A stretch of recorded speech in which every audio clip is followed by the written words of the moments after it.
Oh yeah, we stand in the NFL. You know what time it is. It's Black Monday. And no, I'm not talking about the hoodie or the shopping clearance sale. I'm talking about coaches getting fired in the Oh, NFL. Some deservingly so. I ain't gonna say no names. Matt Nagy for Chicago, and then some probably not so much. Some was a little surprised. I'm gonna keep it. I ain't gonna put nobody out there. Brian Flores, Miami. So here's what we got, Joe. Here's what we got, Jay. So we got Flores that was probably the wild emoji, right? Just yeah. what? And then we got Matt Nagy that was like, it's about time. So with that said, that's two of the five, gentlemen. Would you like to elaborate on what you think about the other three? Yeah, well, I have to say, just in all fairness, I think anyone could have made a case, but any one of these, and we're just talking about the guys that got fired uh, Right. on Monday, and Joe Judge got fired. He got fired. What the news broke on him broke a couple hours ago, I About believe. like 30 minutes We're before not, the show. yeah, we're not talking about Urban Meyer, and we're not talking about John Emails Gruden either. Right. Those guys, we're going to leave them alone. But I think any of these five guys, you could have made an argument to keep any of them. That being said, the only one who, well, actually, I'll give you two, but really the only one I feel strongly about that I don't think should have lost his job is Brian Flores. You look back at Flores been coached this team 5 years. We've documented this pretty well. The first year, I believe they went 5-11, but that team, it didn't look like they had enough talent to win a game, and they won five. You know, I remember in that year verbatim, you said, and that's why I can't forget this. You said, "What is Miami's storyline? What like when you yeah, think of Miami, what storyline do you get out of Miami?" And I was like, "I don't know." And now look at what we got. right, That's funny. right. But then, so you have that. So it was only five wins, but like it was five more than we thought they was gonna get. Then Right. last year they go 10-6. They missed the playoffs, but you win 10 games. Normally you win 10 games out of 16. You're in the playoffs. So okay, we're heading in the right direction. I will give you that when you start 1-7. I mean that is butt ugly, especially for a team that went 10-6 and we thought they was gonna keep progressing, and they start at 1-7. I got it, but man, to respond the way they did and to keep that thing together and get this thing moving, win seven straight games. I know the Tennessee Titans blew them out in Week 17 to eliminate them. I get all that, but then you come out, you beat New England again. You're 9-8 in a season to where, I mean, we know this offensive line just is not it. You look at this At all. offense, you know, I still, I mean, I think Tua played, I think there's still room for him to grow. But when you look at the fact that Devontae Parker did not play a lot this season, and that's a real weapon for you, former receiver out of Louisville. Jalen Waddle showed he can play for you this year. Gasecki's a pretty good tight end. This running back room is it leaves a little bit to be desired. I got to tell you. I mean, I'm not Miles Gaskin. Um, that sound like a car part. That I don't know about that. You pick up Philip Lindsay off the scrap heap. You get Duke Johnson out of the closet somewhere. What is this? Can we get some real dudes at running back to help this dude? And can we get an offensive line? That. So I That's think when indeed. you look at the Dolphins, and what can the GM to me need to do a little bit better. I don't see how. I mean, if you want to say this season was a disappointment, I'll give that to you. But the fact that Brian Flores, in a season where he had enough talent to where we didn't think he win a game, he won five, and in the last 2 years he went 10-6 and 9-8. I just don't understand. And also, think about this: Brian Flores is 4-2 against Bill Belichick. That's not a stat we should like look at lightly. Right. How many people can say that? I don't know if anybody can say that in the NFL right now. I don't think Mike Tomlin can. Not to throw shade at anybody. Can Andy Reid say that? Can anybody say that? Especially, I don't know. especially not an ex-assistant of Bill Belichick for Oh, sure. that is for sure. That is for sure. So that's a real head scratcher. I hope he gets rehired immediately. I wouldn't mind seeing him come over to Denver. We even though we got the little thing where, oh, speaking of Denver, Vic Fangio has been shown the door. I came out. I've been trying to be patient. I really have. Here I go talking about Denver, but it's deserved because. But a couple weeks ago, I think it was the game. I think it was the game that we lost to the Raiders 3 weeks ago. I think that was it for me. I think okay, that's it. I can't take it no more. I've seen enough. The guy just and it is obvious that Vic Fangio knows defense. It's obvious. I think Denver. I know coming into Week 17, they were third in scoring defense. So the defense does what it does. Even though they've been dealing with a lot this year, the linebacker core have been decimated. There ain't a starting linebacker that they had. Bradley Chubb played maybe like 4 games this year, but at one point, every opening day starting linebacker was down. Von Miller was traded. Alexander Johnson and Josie Jewell out for the year. Bradley Chubb dealing with his latest injury. So you just got a bunch, and the inside linebackers just decimated all year. Every dude they brought in went down with something. So you had a lot going on, but in the end, like when you talk about being a CEO of a team and being able to do, we talk about game management, being able to manage timeouts, coaches' challenges, all these basic things. I just look at Vic Fangio, and it seemed like everything that he did, I would do the opposite, and it just never appeared. And I will say, I think he did a better job than Vance Joseph did, but still not enough. And then when you look at Denver, like the talent they have, and I know it's the old story, they are quarterback away, in my opinion. That's in the same story for years now since Peyton Manning. But I just Vic Fangio didn't do enough. But he ain't get that much help from Pat Shurmur. I say it again, Pat Shurmur should never be allowed to call plays in the NFL again. It's over. This guy didn't about ruin Drew Lock. You got people like, oh man, Drew Lock played good the last 2 games. Where the hell that been? Where was that last year?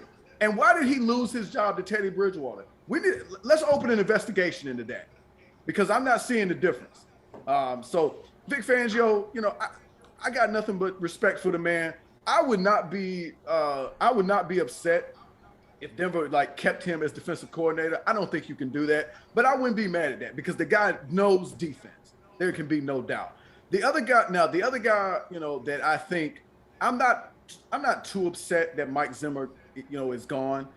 I do think he is a good head coach. I do think he should get another head coaching job. It's the same story. It's the same story. He had success in Minnesota, but when you look at the quarterbacks that ran through there, when you talk about Teddy Bridgewater, Sam Bradford, Case Keenum, Kirk Cousins, I don't know. You tell me, what was Mike Zimmer supposed to do better than what he did? Now I know the defense did, come apart the last 2 years. It was not good enough, but I still think, he never had the quarterback that he needed to get him over the hump. So again, I would look at the front office and just look at who's paying those contracts, because they just kept paying Kirk Cousins like he was gonna do it. So I think the fact that Rick Spielman got ran on out of there, that's probably appropriate too, because you can stop paying these guys all this money, this guaranteed money for a guaranteed 500 season. We about sick of that. But much like Flores, I think Mike Zimmer should get another job. I think he's a good coach. Don't forget, this guy did make an NFC Championship game with Case Keenum. He was aided by the Minneapolis Miracle. We know all that. But I would give him another chance. Matt Nagy. We watched them. We watched them at one point on Monday night. We did a color cast broadcast. We did. They just looked like they didn't have a clue. And Matt Nagy on the sideline, I don't know what it is. He didn't look like he could do basic things. The simplest time management principles, didn't have them. I do think when a young quarterback has a head coach that gets fired after his first year, especially a guy that's that involved with the offense, you got to wonder about Justin Fields, because I think Justin Fields showed some flashes this year to make you think, yeah, that guy can lead us, in the future. So you do wonder, can they get a guy in there that can continue to assist with his development. And the same thing's going to be true in Jacksonville. Same thing's going to be true there. But that's what you hope, because guys like Mac Jones and guys like Trey Lance, they're going to get taken care of because they got Belichick, McDaniels, and then Kyle Shanahan in San Francisco. So they're going to get taken care of. You do wonder about these other first-round draft picks at the quarterback position, like Justin Fields and Trevor Lawrence. And, Joe Judge, this was a late one. Excuse me. I would be remiss. Ryan Pace, it is about time you got shown the door. The Chicago Bears GM, yeah, goodbye. We've had enough of this. But anyway, Joe Judge, yeah, this is a little bit of surprise because, I was told that he was building a culture and a great program, and everybody had belief in him, even though the results were just putrid, to say the least. I thought the last game of the season, I didn't bring this up in the last segment, but you're playing the Washington football team, who they're not very good either. This is just two bum NFC East. But yeah, you lost by 2 touchdowns to Taylor Heineke, I think. So I don't know. It's just an example of like, oh man, who the latest guy on the Bill Belichick tree? Hey, we'll get that dude. Like, can we please be a little bit more creative in our thinking? How many of those dudes get anything done? Even the guy we think's doing something. Stephen Ross in Miami says, "No, that guy ain't good enough. We'll do better than that." Again, and I would say, in fairness to all these guys, I could have made an argument to keep all of them. But in the end, Flores was the only one point blank that I thought was, that was an absolute joke. So before I dive into my question, before I dive into my analysis, my question for you is: you have your life savings. You get to pick one of these coaches. If this coach does not have a winning season, you lose your life savings. You go broke. You go with who? Which coach do you go with? Can you say that again? For some reason, I don't think I understood it. Okay, yeah. All right, so you had to bet your life savings on one of these coaches. Uh-huh. So if you don't get it, you have nothing left to your name, nothing. But the coach has to have a winning season in that one season. Mm-hmm. Which coach would you bet your life savings with? Man, I'd probably flip a coin, honestly, between Mike Zimmer and Brian Flores. And I'd probably lean Flores at this point. But Mike Zimmer, if you throw the last 2 seasons out, Minnesota had a lot of success under him. So I would, but I think, look, when you talk about these 5 guys, I don't want any of the other 3. I don't want any of the other 3, no part of them. So I start off with that question. For me, it'll be Brian Flores, simply because I'd have seen Brian Flores have a winning season with bare to nothing at quarterback, absolutely nothing at offensive line. Like you said, these running backs, like Canadian Football League, I don't know, AAF, USFL, I don't know what the hell. But they got these running backs that I don't know. At least here's what I know, and if I had to bet my savings, the thing about that separates Brian Flores from Mike Zimmer is Mike Zimmer, to me, his most successful year, he had veterans. Yeah, it was Case Keenum, but he still had Stephon Diggs and Adam Thielen to throw the ball to, and Kyle Rudolph and etc. Right? And then that defense was legit. I'd have seen Brian Flores just win with some all-pro cornerbacks and whoever the hell he got lined up behind that Harbaugh offensive line. And he just had a winning season. That's why, which, leads me into, that's why I was so baffled when he got fired. I mean, I'm hearing he got personnel problems. He got a problem getting along with the personnel. Well, hell, so did Nick Saban. That's why he left. Like, listen, if I'm the head coach, and I think, what's the guy name? Justin Herbert is the better fit for Miami because, I'm only the coach. And I think he can get the job done for what I want to do what schemes I want to run. But instead, you go and get Tua, and then Tua hurt every 4 games. You're putting me behind the power curve on purpose. Not only that, of course I'm gonna be upset.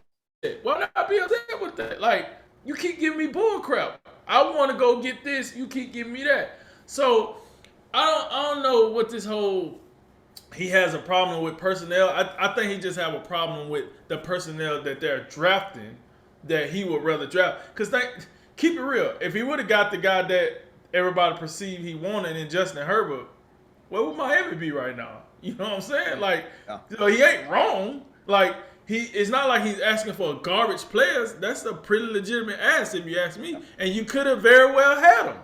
You decide you didn't want him. All right, cool.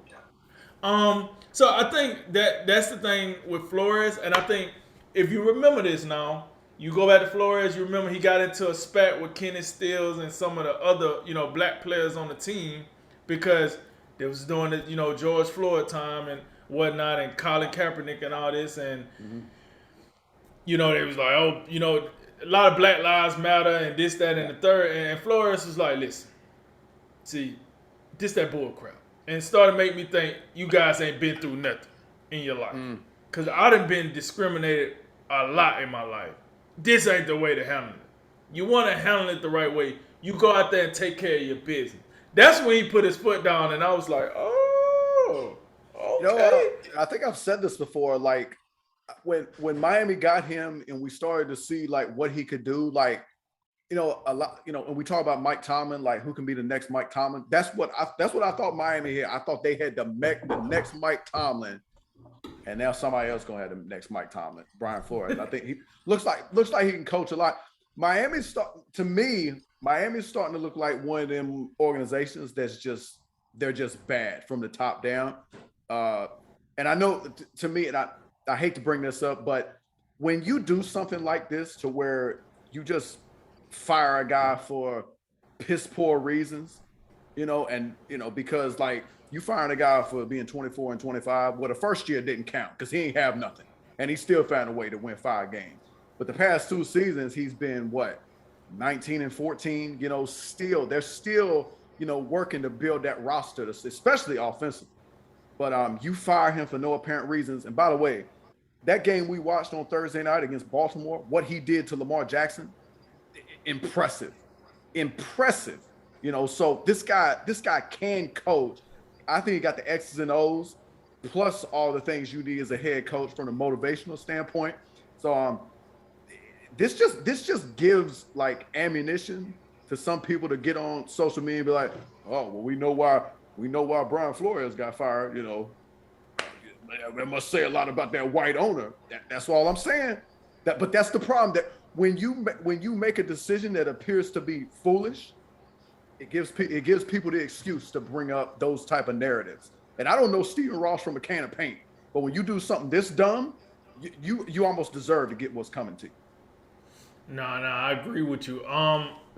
So Ron Flores, my number one guy. I do agree with you from a successful standpoint. Mike Zimmer, I think that would be my second guy because I didn't see him succeed. So these other guys, I'm telling you right now, you said you were surprised. I wasn't surprised Joe Judge got fired. You know what I'm saying? I was more surprised that Fangio got fired because I thought he was going to hang on for dear life and get one more season out of it. And I guess John was just like, listen, whatever, we're going another direction. Which it sounds like that other direction includes one Kellen Moore, the offense coordinator for Dallas. But Matt Nagy, listen, well, that game we did on Colorcast, this is all you seen. And Justin Fields out here hitting cartwheels and splits. Yo, like, are you calling a player? Justin Fields, what is he doing? He looked like he auditioning for the circus. Yo, let's get some plays in here. God, what is this? A expansion team? Like, come on, man. Chicago Bears. What are we doing? So Matt Nagy asked to get fired, and I think Joe Judge, I'm sorry. I know people saying Joe Judge, listen, he need to get fired too. I ain't seen nothing out of Joe Judge. Nothing that makes me believe he was hanging around for the long haul. And then that GM, I'm glad Gettleman is retiring or whatever he doing, because that Kenny Galladay signing, that was awful. That was awful. Like Galladay, man, I don't know how much rap you listen to, but that dude ran off on the plug twice. They signed him to that deal, and he ain't worth boop. When I watched him play against the football team the other day, I couldn't believe the lackluster effort he was giving out there. I said, they signed this dude for $64 million? And this dude would run, and he wouldn't even stretch his arm out for the ball. I was just like, yo, this dude was a real waste of money right here. That was a waste of money. So I'm glad he out of there too. So listen, man, I will say this. I think two of these guys, as I look at this list, probably get another job. The other three probably had to go do some defense coordinator, offense coordinator, special teams, whatever they specialize in. One or 2 years. Joe Judge will go back to being a wide receivers coach. Yeah, probably. I mean, man, listen, you can get mad all you want, but it's like, what can you show us, right? Yeah. And like I don't know, man. And what really hurts a lot of these guys is, like you said, we got guys. Look, Urban Meyer out here. If Urban Meyer coach again, it'll be in college. But John Gruden, I mean, he might get another job. I mean, the email stuff don't look the prettiest, but it's probably an owner that's like, I don't give a rip about this email stuff. Hey, come on over here, come talk to me. And so, I think 3 of these guys they won't be head coaches next year. 2 of them will. Like you said, I think Brian Flores is a shoe-in to be a head coach. I just don't see him not being a head coach. I think somebody take a flyer out on Zimmer too. I think Zimmer is worth that. But these other 3 guys, listen, y'all gonna have to go back to the drawing board. I'm sorry. Try it again. You won't be getting none of my money. I ain't betting my life savings on these other 3 guys. But with that said, yeah, man, Brian Flores, man, that's gonna be somebody head coach next season.